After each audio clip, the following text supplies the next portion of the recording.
Hello guys. हम and to and Python की series देखने वाले हैं। और लास्ट लेक्चर में मैंने आपको कंडीशन स्टेटमेंट के बारे में कुछ बताया था, लाइक नेस्टेड कंडीशन स्टेटमेंट, ये हमने पढ़ा था। आज का हमारा ये टॉपिक है कि हम लोगों को न अभी लूपिंग पे मूव ऑन करना है। लाइक लूप क्या होता है, क्यों यूज करना है, कौन से लूप होते हैं और कब कौन सा यूज करना है। ठीक है, देखो, लूपिंग दो टाइप्स की बेसिकली होती है, हम यूज करते हैं for loop and while loop. ठीक है, बट इससे पहले आप लोग ये समझ लो कि व्हाइल लूप या फॉर लूप को यूज किस लिए किया जाता है। ठीक है, अभी देखो, कुछ अपन एग्जांपल देखते हैं। सिर्फ लूपिंग बेसिकली क्यों यूज करना है ये समझने के लिए। ठीक है, इसके नेक्स्ट वीडियो में मैं आपको सिंपल फॉर लूप और व्हाइल लूप ये दोनों पढ़ाऊंगा। देखो, एक सिंपल क्वेश्चन है कि x इज इक्वल टू 90 है। ठीक है, अभी मुझे इस नंबर को अगर चेक करना है इवन है या ऑड है, तो मैं सिंपल कंडीशन स्टेटमेंट लगा के x modulus 2 is equal to 0 करता था। मतलब इसका अगर मॉड्यूलस 2 करके रिमाइंडर अगर 0 आता है, तो और वो 0 से मैच करता है, तो मैं सिंपल इसको बोलूंगा कि this is nothing but even value. और अगर नहीं आता है तो मैं इसको डायरेक्टली क्या बोल दूंगा, इल्स कंडीशन लगा के कि ये क्या है, ऑड नंबर है। ठीक है, ऑड नंबर है। अभी मैं इस 90 वैल्यू पे डायरेक्टली कंडीशन स्टेटमेंट लगा सका, क्यों? क्योंकि यहाँ पे सिंपल एक सिंगल वैल्यू थी, बराबर ना, सिंगल वैल्यू थी। बट बेसिकली प्रॉब्लम क्या होता है, जब आप रियल टाइम में काम करते हो तो आपके पास बल्क में डेटा आएगा। बल्क में मतलब मल्टीपल डेटा आएगा, जिसमें 1 लाख, 2 लाख, 3 लाख डेटा होगा। जैसे कि फॉर एग्जांपल अगर मैं दे दूं, मेरे पास एक लिस्ट डेटा सेट है। ठीक है, जिसमें वैल्यू है 2, 3, 4, 5 एंड 6, ऐसी वैल्यू है। अभी यहाँ पे ऐसा समझो, हर एक वैल्यू नथिंग बट एक सिंगल रिकॉर्ड है, बराबर ना। और लिस्ट में आपको पता है कि हर एक वैल्यू एक इंडेक्स पे होती है। अभी मुझे इस वैल्यू को अगर चेक करना है कि ये इवन है या ऑड है, तो सबसे पहले मुझे इस वैल्यू को एक्सेस करना पड़ेगा। एक्सेस मतलब किसी एक वेरिएबल में उसको बाहर लाना पड़ेगा। मैं डायरेक्टली कंडीशन स्टेटमेंट इस पे डायरेक्टली अप्लाई नहीं कर सकता। या यही काम नहीं, आपको कोई दूसरा भी काम अगर करना हो, लाइक इवन ऑड है या प्राइमरी नंबर है या उस टाइप का फिबोनाची बनाना है, तो आपको सबसे पहले ये नंबर बाहर निकालना पड़ेगा, या ये मतलब इस हर एक वैल्यू को अलग-अलग बाहर निकालना पड़ेगा। अभी अगर एक्सेस वैल्यू करना है, तो हमने एक टॉपिक पढ़ा था जिसको हमने बोला था इंडेक्सिंग एंड स्लाइसिंग।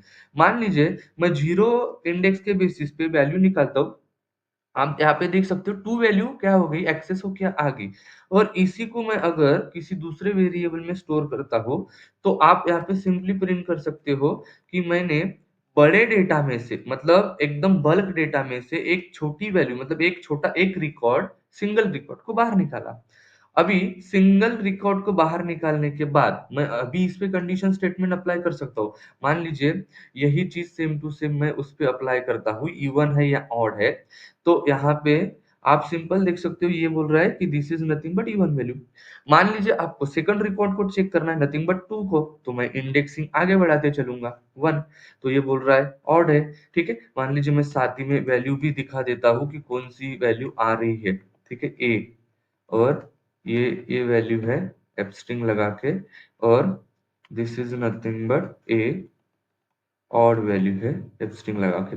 आप यहाँ पे देख सो 3 बोल रहे हैं, ऑड है, बराबर ना। अभी मुझे और नेक्स्ट वैल्यू पे जंप करना है, तो मैं क्या लूंगा, यहाँ पे 2 लगा दूंगा, ये नेक्स्ट वैल्यू पे जंप होगी। बट यहाँ पे अगर आप क्लियर थोड़ा सा सोचो, थोड़ा सा डेटा है, मैं ऐसे कर सकता हूँ। बट मेरे पास अगर 1000 भी डेटा है, मिलियन डेटा है, 100 डेटा है, उससे भी ज्यादा डेटा है, तो मैं क्या मैन्युअली ऐसी एक एक वैल्यू को निकाल के तो उसको नहीं अप्लाई कर सकता ना, कि बेसिकली 2 निकालो, फिर 3 निकालो, फिर 4 निकालो, फिर वैल्यू आगे आगे बढ़ते जाओ। ठीक है, ये बहुत आपको डिफिकल्ट हो जाएगा। तो लूपिंग ये वाला टॉपिक क्या बोलता है कि आप सिंपल मेरा यूज करो, और आपको मैं, आपके पास जितने भी बल्क में डेटा आ रहा है, और हर एक सिंगल रिकॉर्ड को आपको निकाल के उसको चेक करना है। देखो बेसिकली जब तक हम सिंगल रिकॉर्ड को नहीं निकालते, तब तक हम उसको चेक भी नहीं कर सकते। मतलब मान लीजिए कि मेरे क्लास में बहुत सारे बच्चे हैं, हर एक बच्चों को मुझे चेक करना है कैसे पढ़ रहे हैं, कैसे नहीं। तो मुझे सिंगल-सिंगल बच्चे को मेरे पास लेके आना पड़ेगा, तभी जाके मैं चेक कर सकता हूँ। बराबर ना?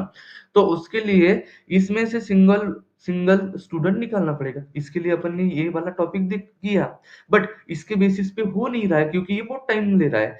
तो लूपिंग टॉपिक ये क्या बोलता है, आप मेरा यूज़ करो कोई भी फॉर लूप या व्हाइल लूप, मैं एक सिंगल कोड में आपको 0 इसके 0 इंडेक्स से लेके -1 इंडेक्स तक ट्रैवल करने के लिए हेल्प करूँगा। ठीक है? ट्रैवल करने के लिए हेल्प करूँगा और आप किसी एक एक टेम्परेरी वेरिएबल को बनाओ, कोई भी जैसे कि var बना रहा हो, उसमें पहले 0 इंडेक्स लाऊँगा और बाद में स्टेप साइज़ 1 से मतलब एक-एक स्टेप से आगे बढ़ते जाऊँगा। ये 0 हो गया, एक स्टेप के बाद 3 आएगा, फिर एक स्टेप के बाद 4 आएगा, फिर 5 आएगा, फिर 6 आएगा, फिर 7 आएगा। ऐसे आगे-आगे मैं आपको बढ़ाते दूँगा, बराबर?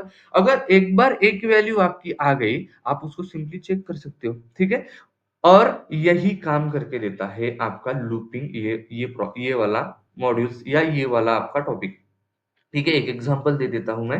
मैंने ये लिस्ट लिस्ट लिखा है, यहाँ पे मैंने मैन्युअली निकाला था, मैं यहाँ पे डायरेक्टली ये लिख देता हूँ फॉर आई इन लिस्ट 1 ठीक है? इसलिए इसके नेक्स्ट वीडियो में हम पूरी तरीके से लूपिंग को समझेंगे, ठीक है? यहाँ पे सॉरी पूरी तरीके से फॉर लूप्स को समझेंगे। यहाँ पे सिर्फ मैं आपको लूपिंग कैसे यूज़ करना है वो बता रहा हूँ, ठीक है? जैसे ही मैंने ये लिखा और आई लिखता हूँ, ठीक है? आई अभी यहाँ पे रन करके देखो, देखो पहली बार में एक वैल्यू है, दूसरी बार में दूसरी वैल्यू। अभी देखो इसको मैं थोड़ा-सा अच्छे से शो करवाने के लिए मैं क्या कर देता हूँ, आई ठीक है?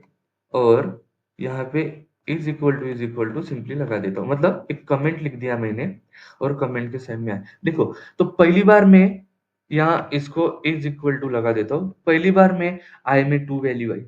दूसरी बार में 3 वैल्यू आई, फिर 4 फिर 5 और ये काम सिर्फ़ एक सिंगल कोट लिख के ही हो गया। अगर आई में एक बार एक-एक वैल्यू आती जा रही है, मतलब एक-एक सिंगल रिकॉर्ड आता जा रहा है, आप सिंपली उसको चेक कर सकते हो, ठीक है? और ये काम आपको लूपिंग करके दे रहा है, ठीक है? दैट्स व्हाई आप कोई भी कोडिंग लैंग्वेज पढ़ो, वहाँ पे ना लूपिंग ये टॉपिक बहुत इम्पोर्टेंट होता है, ठीक है? आई होप आज के वीडियो में जो मैंने अभी आपको समझाया कि बेसिकली लूपिंग क्यों यूज़ करना है, क्यों इम्पोर्टेंट है, वो समझ में आया होगा, ठीक है? इसके नेक्स्ट वीडियो में हम फॉर लूप इसको अच्छे से समझेंगे। उसके साथ बहुत सारे एग्ज़ाम्पल देखेंगे, ठीक है? अगर मेरी वीडियो या जो मैं पढ़ा रहा हूँ समझ में आ रहा है तो प्लीज़ लाइक कीजिए, सब्सक्राइब कीजिए और आपके दोस्तों के साथ ज़रूर शेयर कीजिए। Thank you so much.